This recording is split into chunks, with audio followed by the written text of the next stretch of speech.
आखिर क्या हुआ जब अचानक से धरती फाड़कर बाहर निकले रावण के भाई विभीषण जी। जी हां दोस्तों, यह घटना अयोध्या नगरी की है जो हाल फिलहाल ही हुई है। पिछले कुछ दिनों से हम सभी यह सुनते आ रहे हैं कि जब से राम मंदिर उद्घाटन का कार्य जितना समीप आ रहा है, वैसे वैसे ही एक से घटनाएं भी सामने आ रहे हैं, जिसमें सर्वप्रथम गिद्धों की झुंड की घटना सामने आई थी, उसके बाद वानरों के झुंड की और उसके बाद भालू के झुंड की घटना हमारे सामने आई थी। परंतु अब जो घटना सामने आई है वह बहुत ही अविश्वसनीय है, क्योंकि 8 चिरंजीवियों में से एक चिरंजीवी रावण के सगे भाई विभीषण जी अयोध्या में प्रकट हो चुके हैं। इसके बाद लोगों के मन में शंकाएं पैदा हो रही हैं कि यह क्या हो रहा है और आखिर यह कैसे हुआ। यह विचार सभी के मन में आ रहे हैं। तो आपको बता दें कि विभीषण जी को प्रभु श्री राम ने ही समय के अंत तक जीवित रहने का वरदान दिया था। दोस्तों, रावण के भाई विभीषण बहुत बड़े राम भक्त थे। जिस प्रकार से हनुमान जी, जामवंत जी, सुग्रीव और अन्य बहुत से लोग जो राम जी के बहुत बड़े भक्त थे, उनमें से एक हैं विभीषण। विभीषण जी जिन्होंने प्रभु श्री राम की मदद की थी रावण की मृत्यु करने में, क्योंकि एकमात्र विभीषण जी ही यह जानते थे कि रावण की नाभि में अमृत है, और वही एकमात्र सबूत थे जिन्हें यह पता था कि वह अमृत सिर्फ और सिर्फ रावण की नाभि में है और रावण सिर्फ वही वार करने से मरेगा।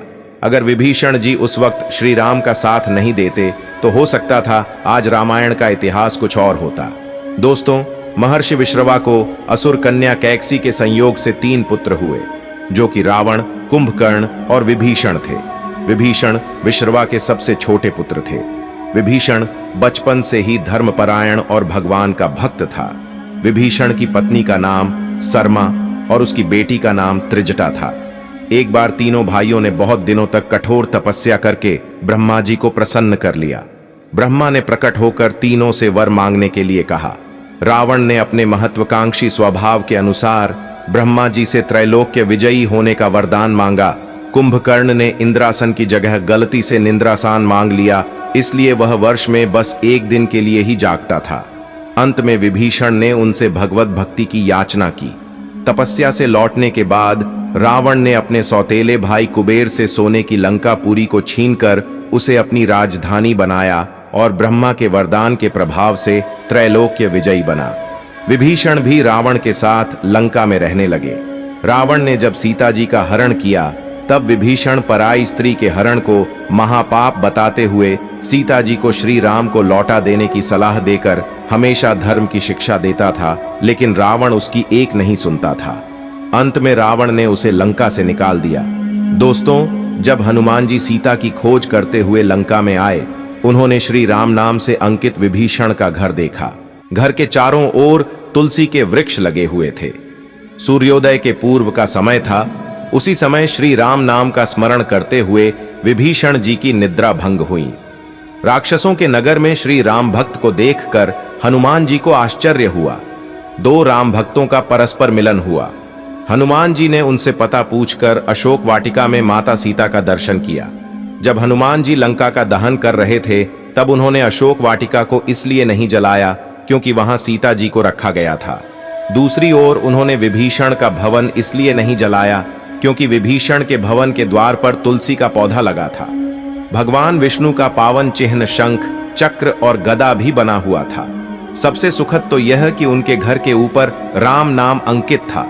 यह देखकर हनुमान जी ने उनके भवन और मंदिर को नहीं जलाया।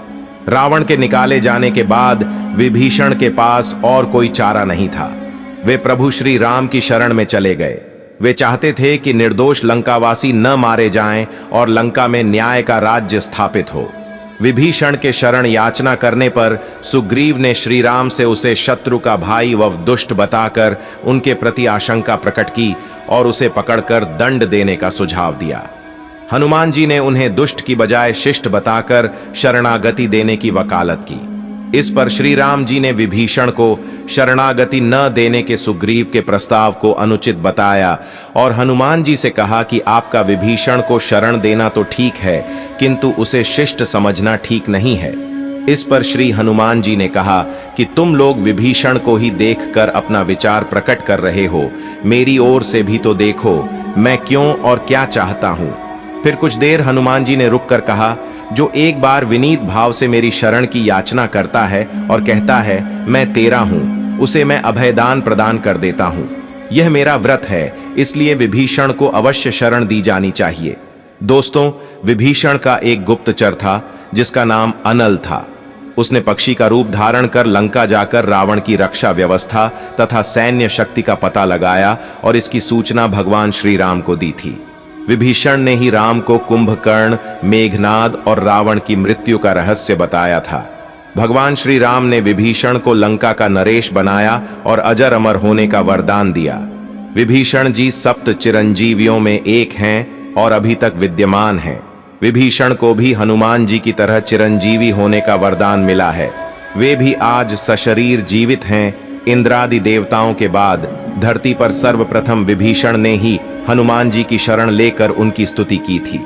विभीषण ने हनुमान जी की स्तुति में एक बहुत ही अद्भुत और अचूक स्तोत्र की रचना की है। विभीषण द्वारा रचित इस स्तोत्र को हनुमान वड़वानल स्तोत्र कहते हैं। हनुमान जी ने सबसे पहले सुग्रीव को बाली से बचाया और सुग्रीव को श्री राम से मिलाया। फिर उन्होंने विभीषण को रावण से बचाया और उनको राम से मिलाया। हनुमान जी की कृपा से ही दोनों को ही भयमुक्त जीवन और राजपद मिला। इसी तरह हनुमान जी ने अपने जीवन में कई राक्षसों और साधु संतों को भयमुक्त और जीवन मुक्त किया है।